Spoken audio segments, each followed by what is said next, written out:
A very good morning to everybody. Morning. May we turn our Bibles to the book of Nehemiah. We want to read a couple of passages there, many of them, many chapters. Then we can try to get our lessons, if any, from that book, the book of Nehemiah. This is an Old Testament book, certainly, and we are going to read a couple of chapters there. I've always tried, and I shall always try to provide some background to whatever sermon that I might be speaking about, because I believe that for anyone to understand what we are doing or what we are trying to achieve, somebody must be having a context of what is also happening. So that should happen with every passage, to give a context, a historical background to it, and some context that might be relevant. So if we have turned our Bibles to the book of Nehemiah, we are going to read through, providing some information here and there, but we are then going to try and harness everything at the end. We want to read through chapter 1, chapter 2, chapter 3, chapter 4. We will see if we are going to be able to do that. So the first chapter, the very first verse, we are going to discover who Nehemiah is as we are actually going through, because we shall be providing some background information now and then as we are actually going through. It starts, the book of Nehemiah, that is by saying the words of Nehemiah, the son of Hakaliah. It's actually interesting that when you read the Bible and you hear somebody being, and somebody is being named and you are being told about who his father was, most of the time they would actually tell you that he was the son of so and so, who himself was from the tribe of Judah, or the tribe of Benjamin, or from the tribe of Manasseh or Ephraim or something like that.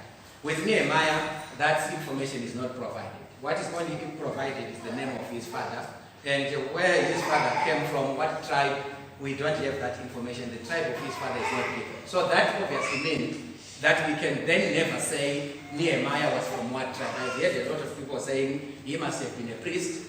That can only be speculation. Some are saying because of his, he seemed to be somebody from a royal family, he must have been from Judah. Again, that can only be speculation. We don't have that information.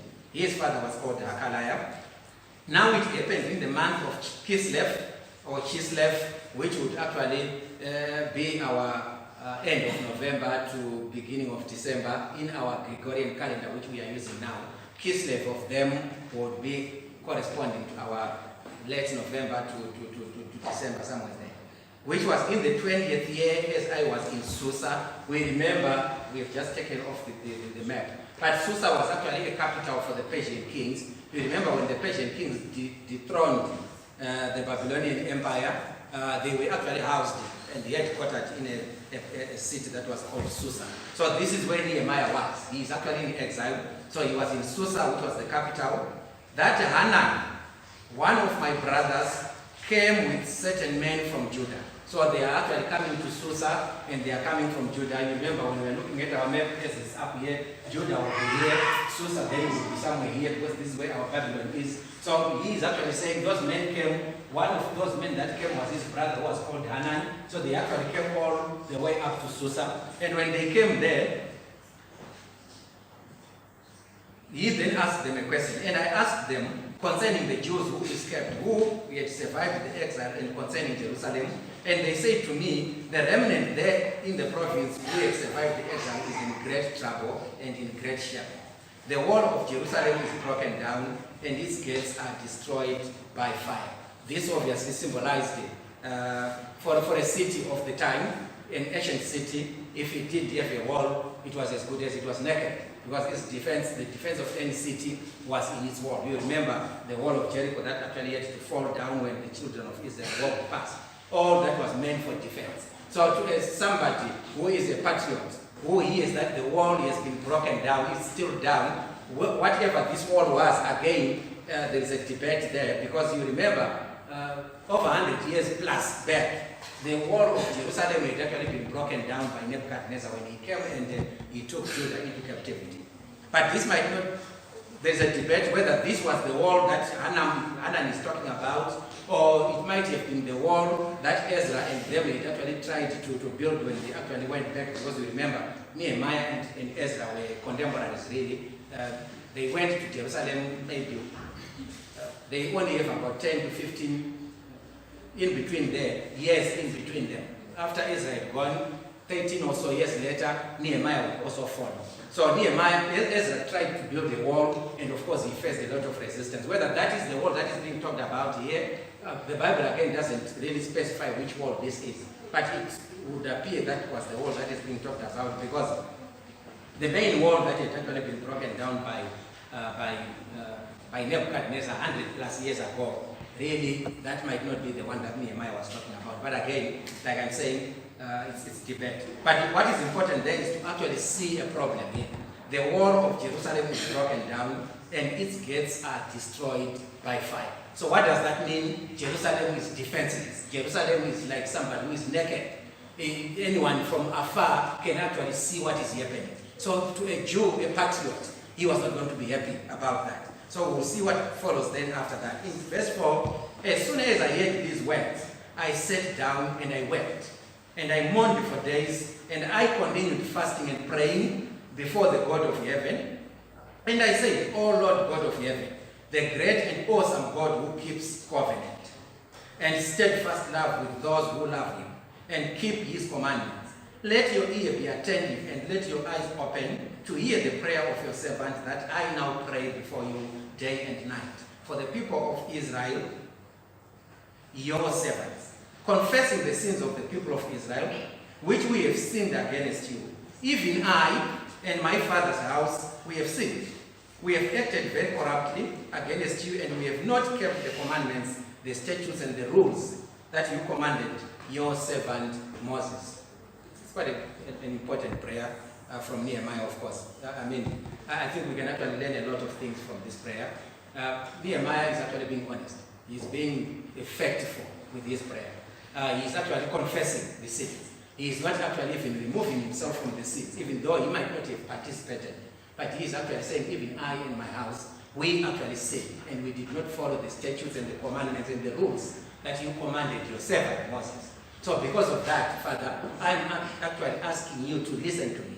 He goes on in verse 8 and he says, remember the word that you commanded your servant Moses, saying, if you are unfaithful, I will scatter you among the peoples. But if you return to me and keep my commandments and do them, though your dispersed be under the furthest skies, I will gather them from there and bring them to the place that I have chosen to make my name dwell there. They are your servants, and they are your people, whom you have redeemed by your great power and by your strong hand. O Lord, let your ear be attentive to the prayer of your servant and to the prayer of your servants who delight to fear your name, and who give success to your servant today, and grant him mercy in the sight of this man. Now I was a cupbearer to the king. Now Nehemiah tells us what job he was doing in Susa. He was having a very important job of being a cupbearer to King Artaxerxes. For you to be a cupbearer, you must be somebody who was being trusted, because you tested everything that was going into the mouth of the king. So if the king wanted to drink wine, you actually drink the sample first. If it has poison, then you are going to die first. Nehemiah actually had that job. So he must have been somebody who was very trustworthy, somebody who was really noble. When we go into chapter 2 now, so we've already seen a problem here. Nehemiah has heard about the problem that is in Jerusalem, in Judah. Now, he is actually crafting ideas on how he can actually help with that problem. In chapter 2, it starts by saying, in the month of Nisan, which is also called Abib, which actually corresponds to our March, April. So that must be, March, April is still a little bit far away. So Abib or Nisan actually corresponds to our March and April now. So you see, the problem, he receives the message in December, November, December, in our calendar today. Now it's for a few months, he is still thinking about it. Now in about March, April, he actually then says in chapter 2, in the 20th day of King Artaxerxes, when wine was before him, I took up the wine and gave it to the king. Now I had not been set in his presence. And the king said to me, why is your face sad, seeing you are not sick? This is nothing but sadness of the heart.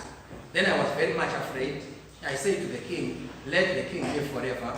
Why should not my face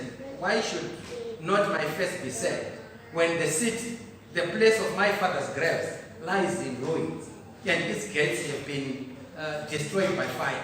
Then the king said to me, what are you requesting? So I prayed to the God of heaven, and I said to the king, if it pleases the king, and if your servant has found favor in your sight, that you send me to Judah, to the seat of my father's graves, that I may rebuild it. And the king said to me, the queen sitting beside him, how long will you be gone? And when will you return? So it pleased the king to send me when I had given him a time. And I said to the king, if it pleases the king, let the letters be given me to the governors of the province beyond the river, that they may let me pass through until I come to Judah, and a letter to Asaph also, the keeper of the king's forest, that he may give me timber to make beams for the gates of the fortress of the temple, and for the wall of the city, and for the house that I shall occupy. And the king granted me what I asked, for the good hand of my God was upon me. Now, he has gone to the king Artaxerxes. We should also remember that King Artaxerxes at that particular time, when they were the kings that were in charge of the known world of the time. You remember when they dethroned Nebuchadnezzar's kingdom, that is the Babylonian Empire. Medes and Persians actually came into being, and at this particular time they are now called the Persian Empire. So they are actually controlling everything according to our map. From right there, that whole place was actually being controlled by them. So Nehemiah knows that from him to walk or to travel from Susa up to Jerusalem, there are a lot of things that he would need. There are a lot of disturbance that he would meet along the way. So for him to actually have a smooth passage, he then goes to the king and he asks for a letter. So that anyone, every governor along the way who is going to ask him, he would just produce the letter and say, I have authority from the king. So everything was just going to be smooth as he is actually going. But he also is going to ask for timber because he knows what he wants to do. So he wants Asaph to be given an instruction to release timber so that he can actually carry timber and use it to repair whatever he is going to repair. So he's going to be on his way from verse 9. Then I came to the governors of the province beyond the river, the Bible that calls the river, and usually when it's talking about the river, it's talking about the Euphrates. So you remember there is Tigris, Euphrates. So he actually, Susa was somewhere there. So he is obviously going to cross the Euphrates coming down to Jerusalem. So there are kings that are, and there are governors that are actually living along that way. So he then says, then I came to the governors of the province beyond the river, and I gave them the king's letters. Now the king had sent with me officers of the army and horsemen. But when Sanballat the Horonite and Tobiah the Ammonite servant heard this, it displeased them greatly that someone had come to seek the welfare of the people of Israel. So I went to Jerusalem, and I was there 3 days. Then I arose in the night, I and a few men with me, and I told no one what my God had put into my heart to do for Jerusalem. There was no animal with me, but the one on which I rode. I went out by night by the valley gate to the dragon spring and to the dung gate, and I inspected the walls of Jerusalem that were broken down, and its gates that had been destroyed by fire. Then I went on to the fountain gate and to the king's pool. The king's pool, of course, is that pool that had actually been built by King Hezekiah when he actually was under siege from king called Sennacherib. He actually starved them of water, and he actually had this pool from outside that was actually coming into the city of Jerusalem. So this is the pool. It later was known as the king's pool. It was built by Hezekiah, but there was no room for the animal that was under me to pass. Verse 15, then I went up in the night by the valley and inspected the wall, and I turned back and entered by the valley gate and saw return. And the officials did not know where I had gone or what I was doing, and I had not yet told the Jews, the priests, the nobles, the officials, and the rest who were to do the work. Then I said to them, you see the trouble we are in, how Jerusalem lies in ruins with its gates burned. Come, let us build the wall of Jerusalem that we may no longer suffer derision. And I told them of the hand of my God that had been upon me for good, and also of the words that the king had spoken to me. And they said, let us rise and build. So they strengthened their hands for the good job. But when Sanballat the Horonite and Tobiah the Ammonite servant and Geshem the Arab heard of it, they jeered at us and despised us, and they said, "What is this thing that you are doing? Are you rebelling against the king?" Then I replied to them, "The God of heaven will make us prosper, and we, his servants, will arise and we will build. But we have no portion of or right or claim in Jerusalem." Then chapter 3 starts by telling us now the job is starting, or it has already started. Then Eliashib the high priest rose up with his brothers, the priests, and they built the sheep gate. They consecrated it and they set its doors. They consecrated it as far as the Tower of the 100, as far as the Tower of Hananel. And next to him, the men of Jericho built, and next to them, Zakar the son of Imri built. So the story goes on in chapter 3. You will actually see people handing over work. They build from here, a certain portion, someone comes in, they also join a certain portion, and they are going. So we are actually going to jump to the whole of chapter 3, but that's the sequence we actually find in chapter 3, where people are actually dividing the work amongst themselves, and they are doing the work as they actually go. So let's jump to chapter 4 and see something there before we can harness everything now. Chapter 4 then starts by telling us that now when Sanballat, we have heard about Sanballat, we have heard about Geshem, and we have heard about the other friends. There were 3 guys. They are actually against what these guys are actually doing, Sanballat, Tobiah, and Geshem. Now we are hearing them again coming into the picture. The work is actually being done, and they are still there in the picture. Now when Sanballat heard that we were building the wall, he was angry, and he greatly enraged, and he jeered at the Jews. And he said to the presence of his brothers and of the army of Samaria, Sanballat was actually a Samaritan, "What are these feeble Jews doing? Will they restore it for themselves? Will they sacrifice? Will they finish up in a day? Will they revive the stones out of the heaps of rubbish and burn ones at that?" Tobiah the Ammonite was beside him, and he said, "Yes, what they are building, even if a fox goes up on it, he will break down their stone wall." So they are looking down upon what these guys are doing, and they are discouraging them from whatever angle, to the extent of going to say the fox, which is just like about a dog, if it's actually going to go over that wall which they are building, it's actually going to break. So they are actually not doing anything, these guys. The response that comes from Nehemiah is in verse 4, where he says, "Hear, O our God, for we are despised, turn back their towns on their own heads, and give them up to be plundered in a land where they are captives. Do not cover their guilt, and let not their sin be blotted out from your sight, for they have provoked you to anger in the presence of the builders." Verse 6 is key. You will need to highlight that. "So we built the wall, and all the wall was joined together to half of its height, for the people had a mind to work." I've added in a small phrase in front of they had a mind to work, and I have put in for God, because they were actually working for God. But when Sanballat and Tobiah and the Arabs and the Ammonites and the Ashdodites heard that the repairing of the walls of Jerusalem was going forward, and that the bridges were beginning to be closed, they were very angry. So initially they are just coming and they are just discouraging them by word of mouth. But now they are going to change the tactics, and they are now planning to go and attack them physically. And they all plotted together, verse 8, to come and fight against Jerusalem and to cause confusion in it. And we prayed to our God, and we set a guard as a protection against them day and night. In Judah it was said, "The strength of those who bear the burdens is failing. There is too much rubble. By ourselves we will not be able to rebuild the wall." And our enemies said, "They will not know or see till we come among them and kill them and stop the work." At that time, the Jews who lived near them came from all directions, and they said to us 10 times, "You must return to us." So in the lowest parts of the space behind the wall, in open places, I stationed the people by their clans with their swords, their spears, and their bows. And I looked and arose and said to the nobles and to the officials and to the rest of the people, "Do not be afraid of them. Remember the Lord who is great and awesome, and fight for your brothers, your sons, your daughters, your wives, and your homes."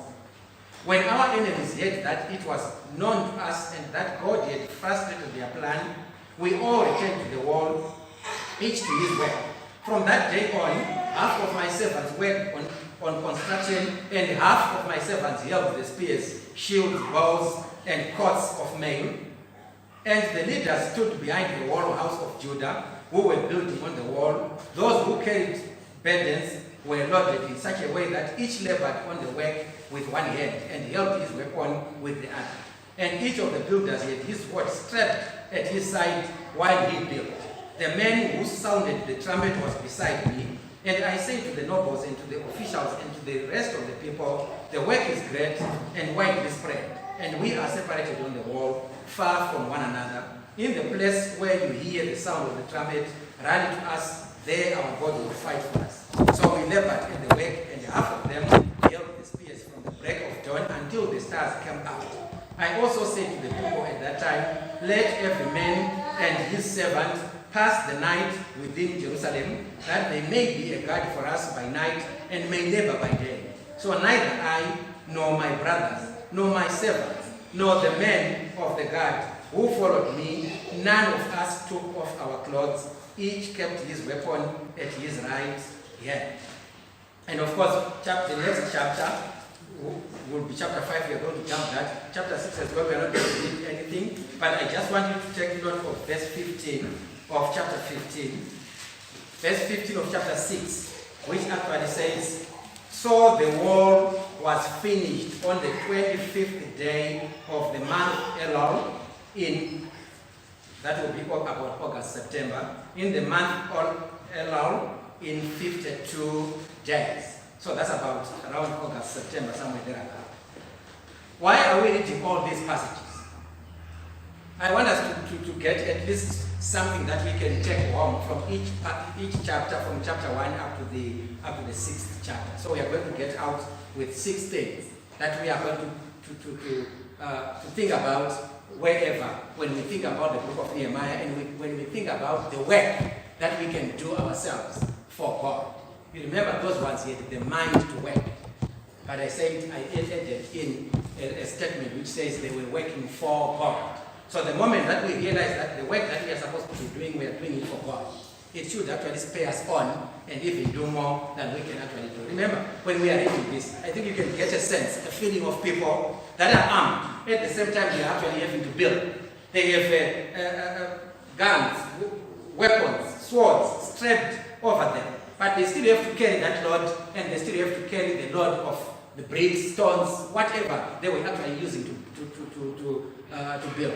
That's not an easy job, but they were dedicated to do that. So what is the first thing that we can actually take? Let's go back to the first chapter, and I want us to go to verse 3 and see what we can actually take out from it.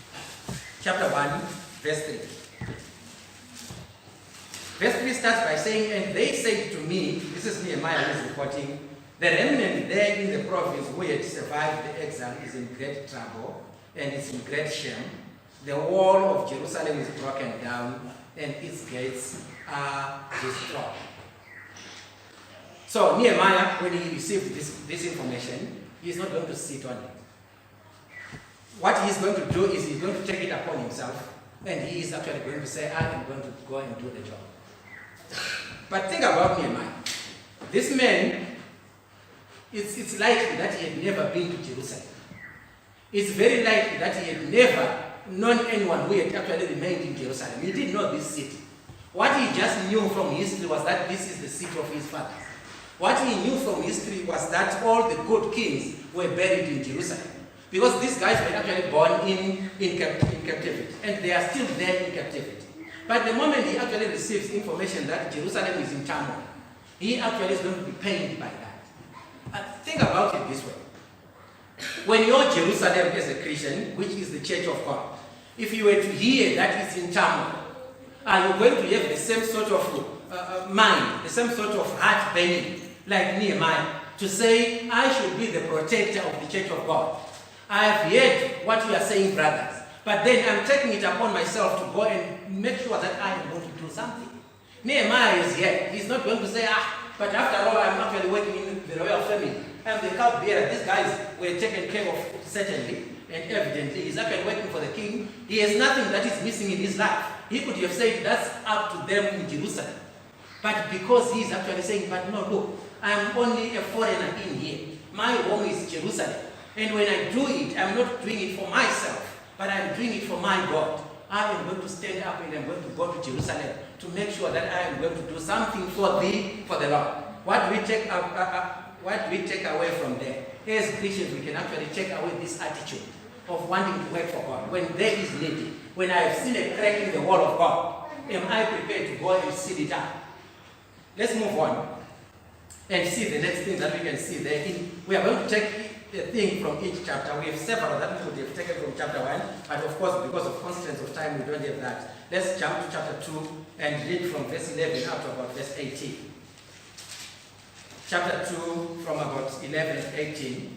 So I went up to Jerusalem and I was there 3 days. Then I arose in the night, I and a few men with me, and I told no one what my God had put into my heart to do for Jerusalem.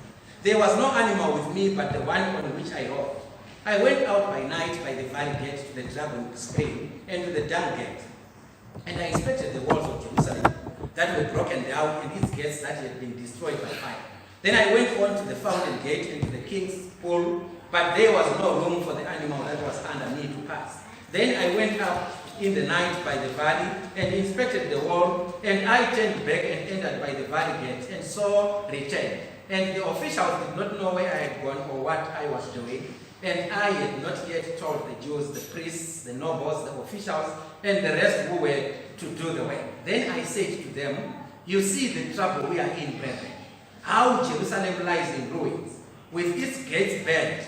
Come, let us build the wall of Jerusalem, that we may no longer suffer derision. And I told them of the hand of my God that had been upon me for good, and also of the words that the king had spoken to me. And they said, let us rise up and build. So they strengthened their hands for the good work. What is there for us? This is it, which is there for us. When Nehemiah identified the problem, what he did first was to take stock of what he had. Whether it's material-wise that he needed, whether it's human resources that he had. But before he could actually blow out anything, he actually went and he assessed the job. Am I ready to do the job? Am I the right candidate to do the job? I have seen a crack that is developing in Hillside. Now, this is a crack that is in Hillside, cracking in the Church of God in Hillside. I need to take stock of what I need to do. But some of the things that I need to carry around, if it's a crack that people are actually lacking knowledge of the Word of God, what I then need then is to go with the Word of God and we discuss together. But before I do that, I need then to take stock and see if I am actually the right candidate to go and do that. Do I also have the knowledge myself? Because if they are lacking knowledge, do I then have knowledge then to go and share with them? If you are following what I'm saying. If it's love that is lacking, I should actually look back into myself and say, do I have love that is good enough to then go take out and share with everybody? We need to take stock of everything before we do. I mean, we know that when we are doing any project for ourselves, whether we are building even the small, small structure for our chickens, we actually take stock. Do I have enough money? Do I have enough material to do this? So we need to do the same with the work of God. This is exactly what Nehemiah is doing. He goes there and he assesses the situation before he talks to anybody. But he then, when he has seen the job that it needs to be done, and he has appreciated everything, he then goes and he approaches his brothers and he says, look, brethren, we have a problem here. The problem that we have is not only about Jerusalem, but it's also giving contempt on us. So for us not to have this contempt, why can't we stand up and build? But you should also remember that the God in heaven is actually with me. So let's go and do it. So everybody was strengthened by those words. Everybody was motivated. And everybody stood up. And they actually went and they started doing the job. We can actually take stock of everything that we need to do, identify the need, and we then share it with everybody.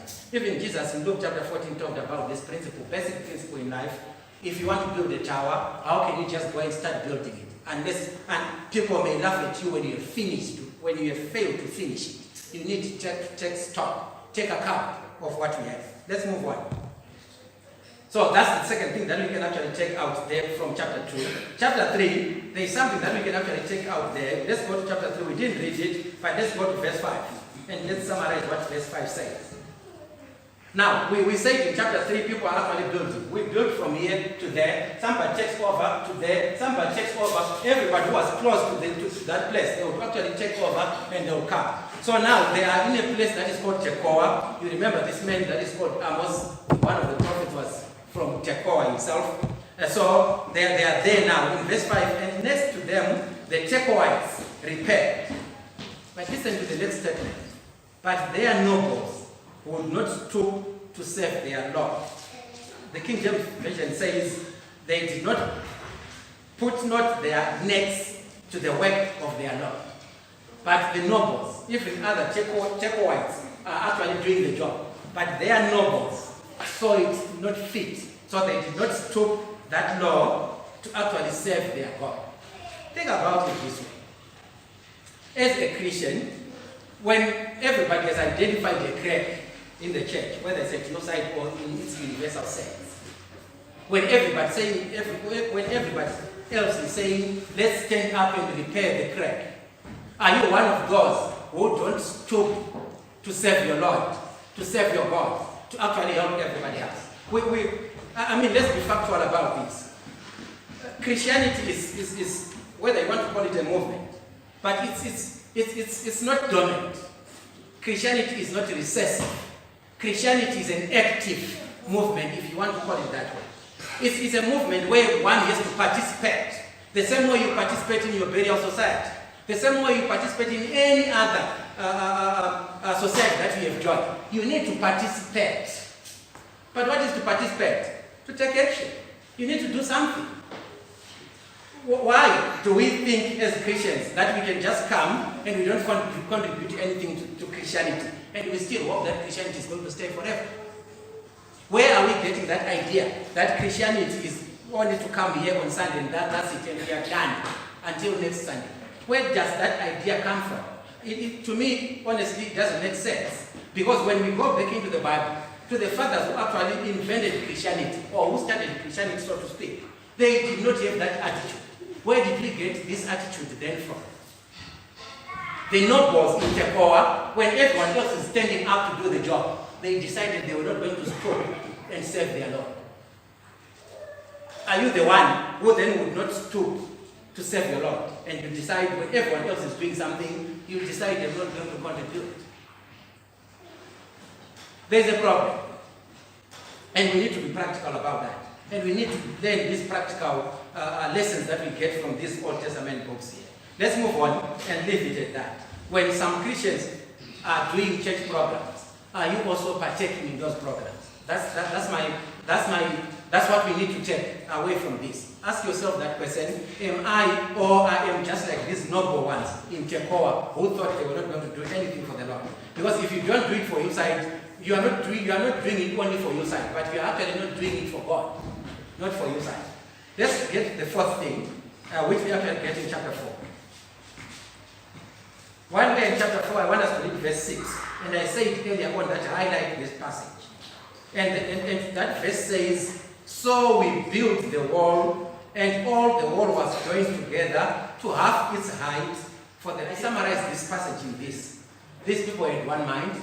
These people had one goal. These people had one mission. These people had one intention. These people had, you name it. My bag is empty. You can actually probably name it from your bag that is still full of these words. But the idea is this. When these people wanted to work, they were doing one thing. This is why they were able, in such a short time, to join the wall up to half its height. Because each and every one of them was actually contributing. If you have seen mites or termites, when they are actually doing their bits, in a very short space of time, they can actually build for you a small mound like this. How does that happen? Because each and every, those are very small, tiny things. Some of the tiniest creatures that we actually have. But when they are doing their job, each and every one of them is actually doing something. They don't have a coach who actually is going to tell them, you are supposed to do this. They are not deployed. But it's there in his mind that I am supposed to be working toward this. And when they start working, they really work. Why? Because they have one mind, they have one goal, they have one objective, they have one purpose, they have one mission, they have one intention. Do you have the same kind of mentality yourself, myself? Do I have it? When we come to build the house of the Lord, do I have that mind? Do you have it? When we come together as Christians like this, are we having that one mind? of joining the word of God to half its size because we all are having one mind. Let's think about that as we move on. Let's move to the fifth thing, which is in chapter 5. The second last thing in chapter 5. Chapter 5, verse 15. The former governors, we didn't read chapter 5, so you can read that on your own when you get home, because it's really a practical book, the book of Nehemiah. But verse 15 says, the former governors who were before me laid heavy burdens on the people, and they took from them for their daily ration 40 shekels of silver. Even their servants loaded it over the people, but I did not do so. What was the reason? Because of the fear of God. So if you fear God, if I fear God, there are some things that are being done even by the forefathers that I can't do.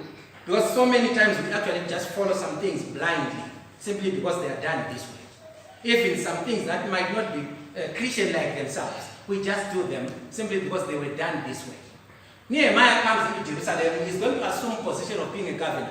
He's going to be high up there. There are governors that were there before him, who were actually oppressing the multitudes. Nehemiah is saying, I'm not going to do that. Why am I not going to do that? Because I fear God. The moment that we start fearing God, then there are so many things that we are not going to do, which we have been doing. If I'm making myself clear. The very moment that we start fearing God, there are so many things that we are going to discard in our lives. There are so many mannerisms that we do. There are so many things that we actually do. Some of them that don't help us ourselves as people to grow, whether as Christians or even as people in the society. The moment that we start fearing God, there are so many things that are going to start scaling away from us. There are so many things that are going to fall away from us because we fear God. When Nehemiah was starting to fear God, he already feared him anyway. But because of the fear of God that he had, he actually had to take away some things that were not good for the people. And he actually started doing the right things. Let's fear God. In fact, the writer of the book of Ecclesiastes says the fear of God is the beginning of all wisdom. If you don't fear God, you're a fool. That's what the writer says. The fear of God is the beginning of all wisdom. Because everything that we are then going to do after fearing God, we are going to do something that you know God is here about. So, what is that which we can take there? Fear of God makes one to be different. You can be different in the society because you fear God. Everyone else is going this way. I am going this way because I fear God. Let's find this last thing in chapter 6, verse 15. So the wall was finished on the 25th day of the month, Elul, in 52 days. Why was it finished in 52 days? Because they had one mind to work. But I want us to appreciate this before we can stop. When we are talking about this wall, I tried to make a research on how big this wall was, which would be finished in 52 days. And these were the dimensions of the wall. The length of the wall was actually 4,000 meters, which would be 4 kilometers in our language today. It was 4 kilometers. 4 kilometers is quite a long way to go. So it was 4 kilometers. The width of it, so 4 kilometers going this way, but the width of that was 2.5 meters. Then its height was 12 meters. So you are talking of a wall that is stretching for 4 kilometers, which actually is going to be 2.5 meters wide, which is going to be 12 meters going up. That's the wall which was finished in 12 days. Then you begin to appreciate what these guys were doing, if you actually have those dimensions. You also need to understand that these guys did not have sophisticated machines that we have today, earth-moving machines, this and that, which we actually have. They did not have that technology. These guys are actually using manual labor. Also, we have to imagine that these guys are actually working at the same time while they are actually watching an enemy. So he's a soldier, come builder. But they managed in only 52 days to finish such a wall. Isn't this interesting? So if it is interesting, you are giving yourself how many days to finish that which you haven't finished for God? How many days am I going to give God to say whatever I have not been doing in my life for you, I'm actually giving you so many days for me to rectify that. We need to think about this while we are ending, and I want to end on the bottom. We know all this because we do it every day. If you want to have a very drinkable, good cup of tea, you need boiled water, you need tea bags. If you love tea like me, if you love coffee, you need that coffee powder. Please don't put the two together. You have to put one. So you need tea bags, coffee powder, milk, sugar. If you have these things, and you put them in a plate, and you sit them there, you can't drink them. They are just mere ingredients. Each is coming from a different source altogether. So what you then need is then to get a cup, and you put all of them at one time in the cup. So if you add a cup, this is not a cross, it's a plus. So if you add this plus your cup, again, you cannot drink that. You just have something that is tasteless. So you also need to add a spoon to that. So all these, plus your cup, plus your spoon, you're actually going to get a drinkable tea. You need to stir. For these things to be one, you need to stir them using your spoon. If you just put them in a cup, you cannot drink that. If you drink it, you are not going to taste your sugar. You might not even taste the coffee or the milk or whatever. What you are just drinking is something that is what? Which is not taste. So none of this is actually going to think that I am very important more than the other. Boiled water is not more important than this. Because even if you have boiled water and you don't have the tea bags, you cannot come out with tea. Neither can you have tea if you have tea bags, boiled water, but you don't have milk or you don't have sugar. You need each of these. You put them in a cup, then you add a spoon to them, then they give you drinkable tea. What is my impression there? Take these to be Christians. Take this cup to be the church, Hillside. Take the spoon to be the word of God, which actually is going to give us the desirable body of Christ. Play the ball. I will also play the ball. All of us as Christians, but we come from different backgrounds. We have different mindsets. We have to come into the church, which is the cup. But while we are in the cup, we have to be steered on what is going to steer us is the word of God, which is going to condition you and is going to condition me. I throw away my traditions, you throw away your traditions, because we have been conditioned by the word of God. Once we do that, then we are the desirable body of Christ. Hebrews chapter 10, verse 24 talks about steering one another in love. Let us consider how to steer each other in love. Let us consider as Christians how we can come into the cup so that we are going to be able to steer each other up. How do we steer each other up? By reading and studying the word of God together. When we have done that, we are a machine, very much conditioned machine, which is thinking the same, which has the same mindset, which is going to the same direction. That machine is actually called the desirable body of Christ, which is the church that God desires, which is the church that Jesus wants. Am I going to be part of those ingredients as part of these Christians? For me, first, to make Hillside tick.